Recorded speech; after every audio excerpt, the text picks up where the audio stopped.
तो आज हम सीधे खेतों में उतरने वाले हैं और समझने वाले हैं कि खेती की पूरी कहानी की बुनियाद क्या है। असल में ये कहानी सिर्फ दो चीजों के इर्द गिर्द घूमती है, मिट्टी और पानी। तो चलिए किसान के इस टूल किट को खोलकर देखते हैं। हम अक्सर इस बारे में सोचते नहीं, है ना? पर ये किसी जादू से कम भी नहीं है। ये जादू है प्रकृति का, और इसमें मिली हुई है इंसान की मेहनत। तो चलो इस जादू को थोड़ा और करीब से देखते हैं। जी हाँ, पूरा खेल बस इन्हीं दो चीज़ों का है। एक, मिट्टी को वो सारे पोषक तत्व देना जिनकी उसे ज़रूरत है, और दो, पौधों को सही समय पर पानी देना।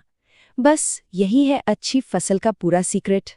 तो सबसे पहले बात करते हैं पहले आधार की, यानी मिट्टी के पोषण की।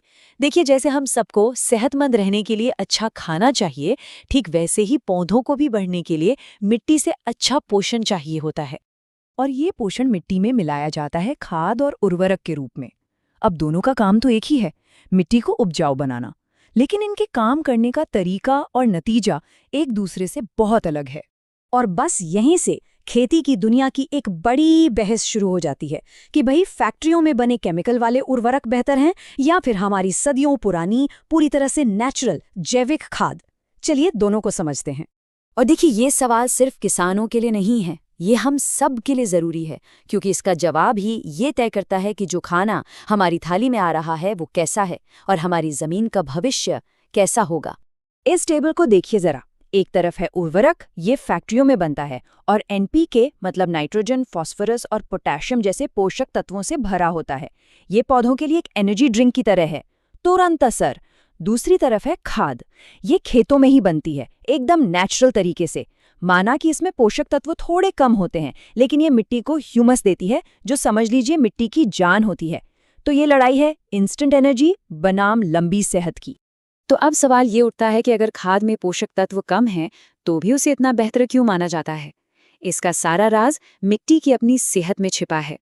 देखिए, जैविक खाद मिट्टी को सिर्फ एक बेजान जमीन नहीं रहने देती, बल्कि उसे एक जिंदा इकोसिस्टम बना देती है। वो मिट्टी की पानी सोखने की ताकत बढ़ाती है, उसे मुलायम और भुरभुरा बनाती है ताकि जड़ों को सांस लेने में आसानी हो। और सबसे जरूरी बात, ये केंचुए जैसे किसानों के दोस्तों की आबादी बढ़ाती है। मतलब ये मिट्टी का सिर्फ पेट नहीं भरती, बल्कि उसे अंदर से सेहतमंद बनाती है। अच्छा, तो मिट्टी की बात तो हो गई। अब आते हैं खेती के दूसरे और शायद सबसे जरूरी आधार पर, पानी। मिट्टी कितनी भी अच्छी क्यों न हो, पानी के बिना तो कुछ भी मुमकिन नहीं है ना? और फसलों को सही वक्त पर सही मात्रा में पानी देने की इसी कला को सिंचाई कहते हैं।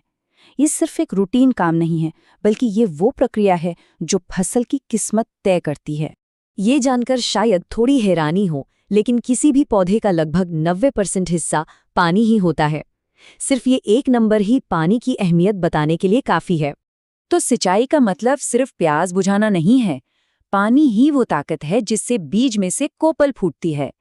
यही पानी मिट्टी के पोषक तत्वों के लिए एक डिलीवरी सिस्टम का काम करता है, उन्हें पौधे की हर पत्ती, हर टहनी तक पहुंचाता है।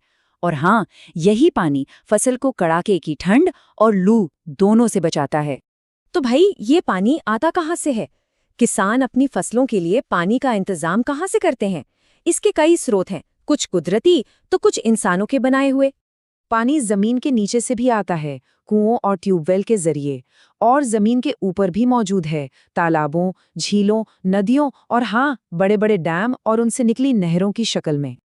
लेकिन एक मिनट सोचिए, जब आज की ये मॉडर्न टेक्नोलॉजी नहीं थी, तब क्या होता था? हमारे पुरखे हजारों सालों से खेती कर रहे थे। वे सिंचाई कैसे करते थे? चलिए जरा टाइम में पीछे चलते हैं। ये देखिए, ये है मोट या घिरनी सिस्टम। इसमें या तो जानवर या फिर इंसान अपनी ताकत से कुएं से पानी खींचते थे और उसे सीधे खेतों की नालियों में डाल देते थे। कितना सिंपल, लेकिन कितना असरदार है ना? इन पुराने तरीकों की सबसे बड़ी खूबी ये थी कि ये बहुत सस्ते होते थे। पर एक बड़ी दिक्कत भी थी, इनमें मेहनत बहुत लगती थी और पानी का इस्तेमाल भी बहुत ज्यादा होता था। मतलब पानी की बर्बादी भी काफी होती थी। मोट के अलावा चेन पंप, ढेकली और रहट जैसे कई तरीके थे। हर तरीके में उस जमाने की समझ और उस वक्त की जरूरतों की एक साफ झलक दिखती है। ये सिर्फ तरीके नहीं, हमारी विरासत का एक जरूरी हिस्सा है। और ये आज के समय का सबसे बड़ा सवाल है। जब हम सब पानी की कमी की बात कर रहे हैं, तो क्या इन पुराने और सरल तरीकों से कुछ सीखा जा सकता है? क्या आज की टेक्नोलॉजी और पुराने ज्ञान को मिलाकर कोई बेहतर रास्ता निकल सकता है? इस पर सोचना तो बनता है।